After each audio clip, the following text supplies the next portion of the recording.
শোনো বৌমা, আমার ছেলে কিন্তু তেল ঝাল মশলা বেশি খেতে পারে না। সেই বুঝে আজ থেকে রান্নার দায়িত্ব তোমার। সকাল 8টায় ছেলে বেরোয়। আমি এতদিন ওর টিফিন ঠিক সময় করে ওকে খাইয়ে অফিস পাঠিয়েছি। আজ থেকে সংসার তোমার। সব তোমার মতো করে টাইম মেনে করো। ছেলেকে যেন না খেয়ে অফিস যেতে হয়। আর শুনে রাখো, আমার ছেলে ওই বড়ই হয়েছে, ওর ছেলে মানুষই যায়নি। জলটাও মাকে এগিয়ে দিতে হবে, তবে খাবে। তাই আজ থেকে আমার ছুটি। ওর সময় মতো সব কিছু এগিয়ে দেওয়া, অফিস যাওয়ার সময় গেঞ্জি, জাঙ্গিয়া, ওয়ালেট, বেল্ট, রুমাল সব এক জায়গায় করে রাখবে, নইলেই রণমূর্তি। মনে থাকে যেন।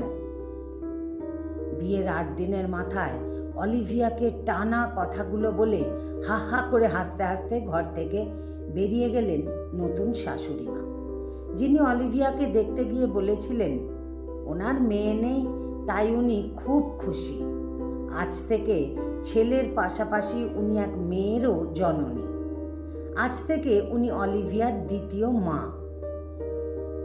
সকাল 9টায় ঘুম থেকে ওঠা আদুরে মেয়েটাও ভেবেছিল সত্যি সে আর একটা মা পাবে। সেও খাবারের ব্যাপারে ভীষণ খুঁতখুঁতে।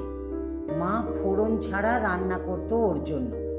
সেও কলেজ যাবার সময় তার মা মুখের গোড়ায় ওর মা খাবার এনে দিত, টিফিন করে দিত ঠিক সময়। সেও বেরোবার সময় ওড়না, রিস্ট ওয়াচ, রুমাল সব ওর মা এক জায়গায় ঠিক করে রাখত, নইলেই ঠিক ওর বরের মতোই রণমূর্তি। তবে আজ হঠাৎ করেই 8টা দিনের ভেতর মেয়েটার সব অভ্যেস তো বদল করতেই হবে, তার সাথে সাথে একটা মায়ের মতো দায়িত্ব ঘাড়ে নিতে হবে তাকে, এবং তাতে যেন কোনো খুঁত না থাকে, এও তাকে দেখতে হবে। মাথা কাজ করছিল না অলিভিয়ার। কি করে কি করবে কিছু বুঝে উঠতে পারছিল না। কাকে বলবে, কার থেকে পরামর্শ নেবে, কি বা বলবে। এসব ভাবতে ভাবতে সেই রাতে মাথা ভরা চিন্তা নিয়ে ঘড়িতে ভোর 5টায় অ্যালার্ম দিয়ে বালিশে মাথা রাখলো অলিভিয়া।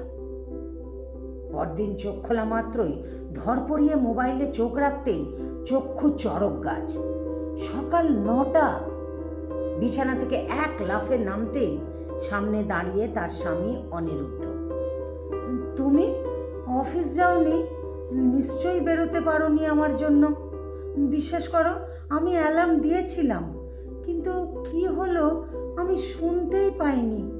কি মরণ ঘুম ধরলো আমার। ইস,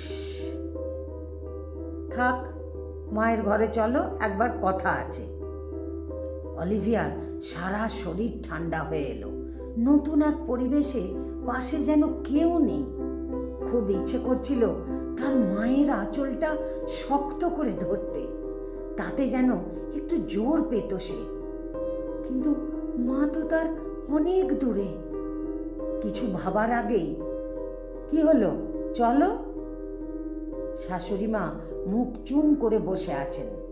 অনিরুদ্ধ ঢুকলো, পেছন পেছন অলিভিয়া। সবাই চুপ, কেউ কোনো কথা বলছে না। অলিভিয়া বলে উঠল, মা, আমি অ্যালার্ম দিয়েছিলাম, কিন্তু। অলিভিয়ার কথা থামিয়ে অনিরুদ্ধ বলে উঠল, অ্যালার্ম আমি অফ করে দিয়েছিলাম। হ্যাঁ, আমি। গতকাল তোমাদের কথোপকথন আমার খানিকটা কানে গেছিল। মা, অলিভিয়া আমার থেকে 4 বছরের ছোট। আমি তোমার কাছে সেই ছোট আছি, কিন্তু অলিভিয়া কি করে তাহলে বড় হয়ে গেল বলতে পারো? আমার ছেলে মানুষই গেল না, কিন্তু অলিভিয়া কি করে হঠাৎই ম্যাচিওর হয়ে উঠবে তা বলতে পারো? ওকে আমার জন্য কিচ্ছু করতে হবে না। এসব করানোর জন্য ওকে আমি বিয়ে করিনি। তার চেয়ে বরং আমরা দুজনেই একটু বড় হয়ে উঠি, নিজের জিনিসগুলো সামলে নিজেরাই নিজেদের গুছোতে শিখি। তুমি একটা কথা ঠিক বলেছ, আজ থেকে তোমার ছুটি। এতদিন তুমি সব করেছ, তার কোনো মূল্য নেই, শোধও করতে পারবো না। তবে আজ থেকে আমি আমারটা নিজেই করার চেষ্টা করব। 2 দিন পাউরুটি পুড়বে, 3 দিনের দিন ঠিক পারবো। অলিভিয়া চাইলে ও নিজে থেকেই আমার জন্য যতটুকু চাইবে করবে, আমিও তাই। ইচ্ছে হতেই পারে কোনোদিন ওকে জুস বানিয়ে খাওয়াবার, সেটা আমার ইচ্ছেতে। তবে কারোর ওপর দায়িত্বের বোঝা চাপিয়ে দেওয়া কখনোই উচিত না মা। চিরকাল চিরটা দিন তো উচিত শিক্ষাই দিয়ে এসেছো মা, তবে আজ কেন ভুল হবে? তোমার কাছে বড় না হওয়া ছেলেটার স্ত্রীও তার মায়ের সেই ছোট্ট মেয়ে, তাকেও বড় হওয়ার সময় দাও, আমাকেও সুযোগ দাও। আমরাও এভাবে ধীরে ধীরে দায়িত্ববান হয়ে উঠি, একসাথে একইভাবে। অবাক পলকে স্বামীর দিকে তাকিয়ে রইল অলিভিয়া। 2 চোখ দিয়ে অনবরত অশ্রু বইতে লাগলো, অবশ্যই আনন্দাশ্রু। রচনাটি সংগৃহীত। আমার গল্পটি যদি ভালো লাগে তাহলে একটা লাইক দিয়ে আপনাদের মতামত কমেন্ট বক্সে জানাতে ভুলবেন না। আর এরকম নতুন নতুন গল্প শুনতে আমাকে ফেসবুক থেকে যারা শুনছেন ফলো করে দেবেন, আর যারা ইউটিউব থেকে শুনছেন আমার ইউটিউব চ্যানেলটিকে সাবস্ক্রাইব করে আমার সাথেই থাকবেন। ধন্যবাদ আপনাদের সবাইকে যারা এতক্ষণ আমার সঙ্গে ছিলেন, আমার গল্প আমার ভিডিওর সঙ্গে ছিলেন। আর ধন্যবাদ তাদেরকেও যারা পরে আমার গল্পটি শুনবেন, আমার ভিডিওটি দেখবেন। ধন্যবাদ আপনাদের সবাইকে।